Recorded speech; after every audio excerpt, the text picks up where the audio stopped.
स्वागत है आप सबका मेरे चैनल रिवॉल्यूशन मैसेज पे और मैं हूं कामरान रिजवी। हाल फिलहाल एक लड़के की वीडियो जो चंडीगढ़ यूनिवर्सिटी से है, उसकी वीडियो काफ़ी सोशल मीडिया पर चल रही है। यूट्यूब पर उसका दिया हुआ स्टेटमेंट काफ़ी शेयर किया जा रहा है। स्टूडेंट आपस में बहुत उसको शेयर कर रहे हैं। उस वीडियो के अंदर उस स्टूडेंट ने बताया कि उसने चंडीगढ़ यूनिवर्सिटी क्यों छोड़ दी और उसके बाद उसने चंडीगढ़ यूनिवर्सिटी में उसके साथ हुए व्यवहार के ऊपर भी बात रखी। कई बातें ऐसी हैं जो उसने उस वीडियो में बताई। वो वीडियो की लिंक मैं अपने डिस्क्रिप्शन में रख रहा हूँ। आप उस वीडियो पे जाकर लिंक पे जाकर आप वो वीडियो देख सकते हैं, उसकी बात को सुन सकते हैं। मगर सवाल ये होता है कि क्या फैकल्टी इतने बुरे हैं जितना उसने बताया है, या फैकल्टी मजबूर हैं? अगर वो लड़का सही है कि फैकल्टी बुरे हैं, तो फिर सवाल ये है कि अब हम अपने बच्चों को क्या ऐसी यूनिवर्सिटीज़ में पढ़ने को भेजें या ना भेजें? क्योंकि वो तो एक लड़का है जो स्टेटमेंट दे रहा है, ऐसे बाकी स्टूडेंट्स ने कभी तो स्टेटमेंट दिया ही नहीं है। कभी 100 में से, 500 में से या 1000 में से एक बच्चे की इस तरह के स्टेटमेंट की वीडियो आती है। तो इसी वजह से कुछ ऑब्ज़र्व करके, कुछ अपने तरीके से ढूंढ कर मैंने कुछ ऐसे पॉइंट्स जो हैं जो निकाले हैं, जिसकी वजह से एक फैकल्टी बदनाम हुआ पड़ा है स्टूडेंट्स के बीच में। क्यों फैकल्टी बुरे बन जाते हैं स्टूडेंट्स के लिए, क्या वजह है जिसकी वजह से फैकल्टी के ऊपर ब्लेम आ जाता है। इसी बात को मैं आपको, जो मेरे ऑब्ज़र्व किए हुए कुछ पॉइंट्स हैं, उसके ज़रिए मैं आपको बताता हूँ। तो उसमें पहला पॉइंट है हमारा कि फैकल्टी को करना पड़ता है कुछ एडमिनिस्ट्रेटिव वर्क। एडमिनिस्ट्रेटिव वर्क में क्या होता है वो आप समझिए। जब फैकल्टी बच्चों को पढ़ा रहा होता है, मतलब अपनी जॉब करने के लिए जाता है, तब कम से कम 40 से 100 बच्चे ऐसे होते हैं जिनका वो coordinator, as a coordinator select होता है। मतलब उसको कोऑर्डिनेटर बनाया जाता है फ्रॉम यूनिवर्सिटी साइड। अब जब वो 40 से 100 बच्चों का कोऑर्डिनेटर है, मतलब वो 40 से 100 बच्चों की टोटल रिस्पॉन्सिबिलिटी, अगर बच्चे को कहीं छोटी से बड़ी प्रॉब्लम है तो उसका आंसर देना फर्स्ट प्रायोरिटी पे वो हो जाता है। मतलब एक उस फैकल्टी को उन 100 बच्चों का आंसर देना है, चाहे वो सिली क्वेश्चन हो, चाहे वो इम्पॉर्टेंट क्वेश्चन हो। दूसरी चीज़ जो सबसे इरिटेटिंग है, जो हर फैकल्टी यही कहता है कि ये सबसे इरिटेटिंग काम है, सबसे ज़्यादा बुरा जो काम है फैकल्टी के लिए कि अपनी वैल्यू खो देता है वो अंदर ही अंदर, वो काम है फ़ीस कलेक्शन, जो फैकल्टी को करना होता है एक यूनिवर्सिटी के अंदर। जब बच्चा फ़ीस पे नहीं करता होता है तो उसको कॉल कर करके पूछना, रिमार्क डालना शीट्स के अंदर। तो ये काम भी एक है जो फैकल्टी को करना है। उसके अलावा एक काम कि अगर कोई बच्चा रेगुलर क्लास अटेंड नहीं कर रहा है, एब्सेंट रह रहा है, तो उसको कॉल करके पूछना कि तू क्यों नहीं आ रहा है। अगर वो बच्चा फ़ोन नहीं उठा रहा है, कई बार ट्राई कर लिया, तो उसके पेरेंट्स से पूछना कॉल करके। तो ये सारे काम भी ऐसे होते हैं जिन काम की वजह से फैकल्टी इन्वॉल्व रहता है एकेडमिक्स के अलावा। इसके बाद फैकल्टी को लेक्चर तो लेने ही हैं, लेक्चर उसके मिस नहीं हो सकते, वो तो पढ़ाने तो उसको जाना ही है। दूसरी चीज़ आती है जो हर बार नहीं आती है, मगर साल में एक बार तो इन चीज़ों का इन्वॉल्वमेंट रहता ही है हर यूनिवर्सिटी या कॉलेज के अंदर। वो है इंस्पेक्शंस। अलग अलग तरह के इंस्पेक्शंस आते हैं। जैसे कोई प्राइवेट यूनिवर्सिटी है तो उसके अंदर यूजीसी के इंस्पेक्शन आएंगे। अगर किसी यूनिवर्सिटी ने किसी सर्टिफिकेशन के लिए अप्लाई किया हुआ है तो उसकी टीम आएगी इंस्पेक्शन करने के लिए। जैसे कि नैक हो गए या एनबीए हो गया। ये नैक और एनबीए ऐसी चीज़ हैं कि अगर किसी यूनिवर्सिटी को मिल जाता है तो वो यूनिवर्सिटी की वैल्यू बढ़ा देता है। तो जब ऐसे कोई इंस्पेक्शंस आते हैं तब उन इंस्पेक्शंस के लिए पेपर वर्क रेडी करना, उन इंस्पेक्शंस के लिए डेटा रेडी करना, यूनिवर्सिटी को प्रेजेंट करने के लिए सारा डेटा तैयार करना, इसकी भी रिस्पॉन्सिबिलिटी फैकल्टी के ऊपर होती है। ये दूसरी चीज़ है। इसके साथ फैकल्टी को लेक्चर तो लेने ही हैं।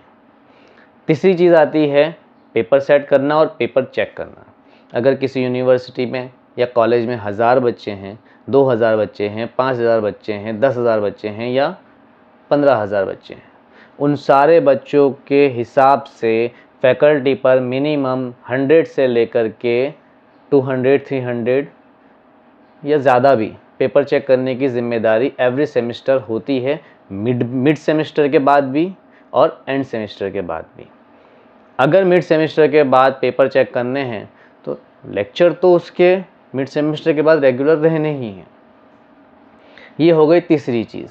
चौथा पॉइंट जो है वो चौथा पॉइंट है, अगर यूनिवर्सिटी को नीड है कि सिलेबस अपडेट करना है, उसका काम भी फैकल्टी के पास आएगा।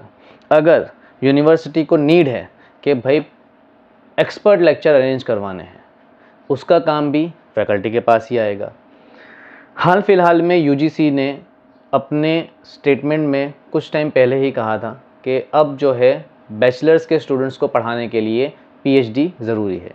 ये बीटेक और टेक्निकल कोर्स के लिए ज़्यादा नीडेड है, बाकी कोर्स का अभी मुझे ज़्यादा पता नहीं चला है तो मैं कह नहीं सकता हूँ, मगर बीटेक और टेक्निकल कोर्स जितने भी हैं उनके लिए बैचलर्स के स्टूडेंट को पढ़ाने के लिए यूजीसी ने ये बात कही थी कि पीएचडी अब ज़रूरी है, जबकि इसको पूरी तरह अभी अप्लाई नहीं किया गया है। अभी भी यूनिवर्सिटीज़ हायर कर रही हैं मास्टर्स के स्टूडेंट्स, मास्टर्स कंप्लीट किए हुए एम्प्लॉयज़ को, जिससे वो बैचलर्स को पढ़ा सकें। पर कहने की बात यह है कि अगर यूजीसी ये बात कहती है तो इस टाइम जितने मास्टर्स किए हुए वर्कर हैं, उनके फैकल्टी हैं, प्रोफेसर्स हैं, वो सारे प्रोफेसर्स को पीएचडी करना नीडेड हो जाएगा। मतलब ये जो अभी मैंने आपको शुरुआत से सारे काम बताए ये तो करने ही हैं, इसके साथ उनको पीएचडी भी कंप्लीट करनी है। और पीएचडी का काम जिसने पीएचडी की हुई है वो बहुत ज़्यादा अच्छे से जानता है कि उसमें कितनी रिसर्च और कितना इम्प्लीमेंटेशन करके दिखाना होता है, तभी तो कोई आपको डॉक्टरेट की डिग्री देगा, वरना आपको कोई क्यों पीएचडी होल्डर बनाएगा। इसके बाद एक और चीज़ है जिसको फैकल्टी को करना है, वो है रिसर्च वर्क। मतलब उसके एकेडमिक के पढ़ाने के साथ, उसके एग्ज़ाम्स लेने के साथ, उसके एडमिनिस्ट्रेटिव वर्क करने के साथ कॉलेज को ज़रूरत होती है अपनी जर्नल में या किसी और जर्नल में खुद के फैकल्टी का एक रिसर्च शो करने की। वो कॉलेज की वैल्यू के लिए होता है कि भाई उसके कॉलेज में इतने रिसर्च होते रहते हैं, इस वजह से फैकल्टी को करना पड़ता है रिसर्च वर्क। कुछ यूनिवर्सिटीज़ ऐसी भी हैं जिसमें ये बहुत मैंडेटरी नहीं होता है, वो अपनी फैकल्टी को सिर्फ कहती है कि आप ये रिसर्च वर्क करें। कुछ यूनिवर्सिटी में ऐसा भी होता है कि उसमें मैंडेटरी होता है कि हर साल एक रिसर्च पेपर फैकल्टी को पब्लिश करना ही है। तो ये भी एक ऐसा टास्क है जो पढ़ाने के साथ फैकल्टी को करना है। इसके अलावा एक और चीज़ ऐसी है जो है पेटेंट वर्क या कॉपीराइट वर्क। फैकल्टी को पेटेंट रजिस्टर करानी है या कॉपीराइट करवाना है अपने किसी चीज़ पे, या सिविल का फैकल्टी अपनी किसी डिज़ाइन पे उसको पेटेंट या कॉपीराइट कराना है, तो ये वर्क भी उसको पढ़ाने के साथ करने हैं। साथ ही साथ स्टूडेंट की स्किल डेवलप करने की एक्टिविटीज़ भी करनी है जो एकेडमिक और नॉन एकेडमिक हो। एवरी सेमेस्टर मिनिमम एक एक्टिविटी तो ऐसी फैकल्टी को करवानी है जो या एकेडमिक हो या नॉन एकेडमिक हो, जो वर्क यूनिवर्सिटी के लिए प्रमोशन का एक ज़रिया है कि भाई ऐसे फ़ोटोज़ उसके लिए जाते हैं एंड एक एक्सपर्ट लेक्चर, जैसा मैंने आपको भी बताया थोड़ी देर पहले, ऐसी एक्टिविटीज़ भी कराई जाती हैं। बाहर से एक्सपर्ट बुला के स्टूडेंट को वहाँ बिठाकर उनके ज़रिए, एक्सपर्ट के ज़रिए भी उनका एक लेक्चर लिया जाता है।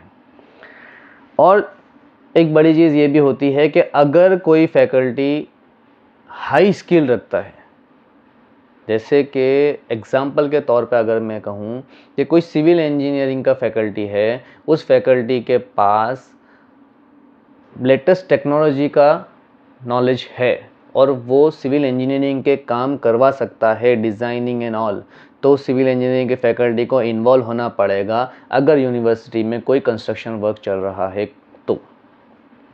या फिर कंप्यूटर इंजीनियरिंग का कोई फैकल्टी है और उसको वेबसाइट अच्छे से डेवलप करना आता है लेटेस्ट टेक्नोलॉजीज़ के साथ, तो उस फैकल्टी को इन्वॉल्व होना पड़ेगा कॉलेज की वेबसाइट एंड पोर्टल्स के सारे अपडेशन या न्यू क्रिएशन के अंदर।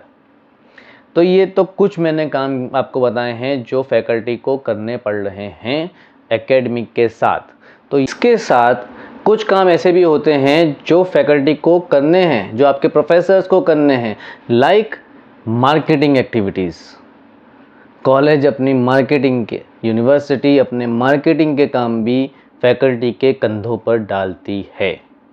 अब वो मार्केटिंग की जैसी स्ट्रेटेजी यूनिवर्सिटी फॉलो करती है, वो डिजिटल मार्केटिंग कर रही है या फिर सोशल मीडिया पे प्रमोशन करवा रही है, यहाँ तक कि अगर कॉलेज के अंदर कोई इवेंट होती है तो इवेंट की रिस्पॉन्सिबिलिटीज़ भी आपके फैकल्टी के ऊपर ही होती है।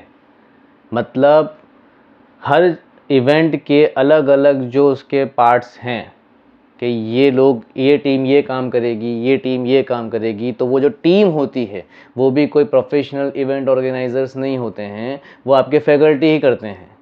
मतलब इतने सारे काम में आपका फैकल्टी इन्वॉल्व होता है। ऐसे में उसके ऊपर ज़िम्मेदारी, बर्डन, स्ट्रेस, वर्कलोड इतना ज़्यादा होता है जिसकी कोई लिमिट नहीं होती। उसके साथ एकेडमिक वर्क, मतलब लेक्चर्स तो उसको लेने ही हैं, लेक्चर्स उसके माफ़ नहीं हैं, लेक्चर्स को उसको कैसे भी करके कंडक्ट करना है, बच्चों को पढ़ाने जाना है। तो ये जितने वर्क मैं आपको बता रहा हूँ, ये लेक्चर लेने के साथ, एग्ज़ाम के पेपर चेक करने के साथ पूरे साल में फैकल्टी को करने ही होते हैं। अब तो ये जो सोच है कि एक फैकल्टी सिर्फ पढ़ने में या पढ़ाने में या एग्ज़ाम लेने में और पेपर चेक करने में इन्वॉल्व होता है, तो ये सरासर एक वहम है आम लोगों का कि फैकल्टी को सिर्फ इतना ही काम होता है। एक्चुअल में देखने जाएं तो फैकल्टी के ऊपर स्ट्रेस नहीं होना चाहिए, मगर फैकल्टी के ऊपर इन सारे कामों की वजह से स्ट्रेस का लेवल बहुत हाई होता है। स्ट्रेस का लेवल हाई होने की वजह से कई काम ऐसे होते हैं जो स्टूडेंट रिलेटेड होते हैं, फैकल्टी उनको टाइम पर नहीं कर पाता है।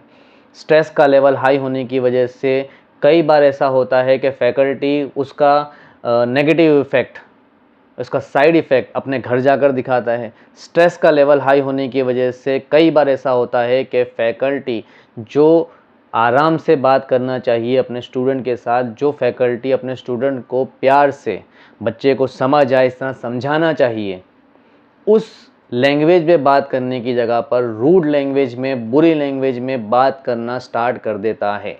बच्चे अक्सर कंप्लेन करते हैं कि हमारे वो फैकल्टी तो इतने स्ट्रिक्ट है, सीधे मुँह बात नहीं करते। उन फैकल्टी की कंडीशन यूनिवर्सिटी में क्या है ये वो फैकल्टी जानता है, या शायद उसके करीबी लोग जानते हैं। वो बच्चा नहीं जानता, इसलिए बच्चा अपने फैकल्टी पे ब्लेम कर देता है कि हमारे फैकल्टी हमारे साथ इतना बुरा बिहेव कर रहे हैं, करते हैं। और उस बच्चे ने भी, चंडीगढ़ यूनिवर्सिटी के स्टूडेंट ने भी यही बात कही थी कि मेरे साथ बिहेवियर जो हुआ, कोई और होता तो शायद सह नहीं पाता। तो वो बिहेवियर होने की सिर्फ ये वजह नहीं है कि फैकल्टी बुरे हैं, कहीं ना कहीं पूरा सिस्टम ख़राब हुआ पड़ा है। उस सिस्टम को सुधारने का क्या तरीका है आप बताएं कमेंट में। हम आपकी कमेंट को भी पब्लिक में बताएंगे अपनी वीडियो के ज़रिए, ताकि लोग जानें कि क्या क्या सजेशंस हैं इन पूरे सिस्टम को सुधारने के लिए। तो फ़िलहाल के लिए इस वीडियो के लिए इतना ही। मुझे सिर्फ उस बच्चे के स्टेटमेंट्स के ऊपर फैकल्टी को बाइज़्ज़त बरी साबित करना था कि भाई फैकल्टी की हर जगह भूल नहीं है, आपके फैकल्टीज़ गलत नहीं होते हैं, कहीं ना कहीं वो सिस्टम में ऐसे फंसे हुए होते हैं कि शायद वो खुद भी नहीं हैंडल कर पाते उस चीज़ को। इस वजह से बच्चों के साथ भी बुरा बर्ताव हो जाता है। रही बात उसने जो दूसरी मैनेजमेंटल वर्क की बातें कहीं कि मैनेजमेंट ने उसके साथ ये सब किया, तो भाई वो तो मैनेजमेंट को खुद भी सोचना चाहिए, बिना किसी सबूत के किसी पर ब्लेम नहीं करना चाहिए। अगर सबूत हो तो मैनेजमेंट एक्शन भी ले सकती है। गलत चीज़ के लिए मैनेजमेंट एक आपको समझ लीजिए कि एक बार चांस दे सकती है कि भाई आपने गलती करी, मगर अब नेक्स्ट टाइम से आपको ये गलती नहीं करनी है। ये मैनेजमेंट और बच्चों के बीच की बात है। बट अगर मैनेजमेंट फोर्सफुली कोई बात करने को कहेगी तो फैकल्टी अपनी जॉब बचाने के लिए आखिर करेगा वही जो मैनेजमेंट कह रही है। तो ये एक साइड थी फैकल्टी की। तो फ़िलहाल के लिए इतना ही। मिलते हैं किसी अगली वीडियो में किसी नए टॉपिक के साथ। तब तक अपना ख्याल रखिएगा। नमस्कार।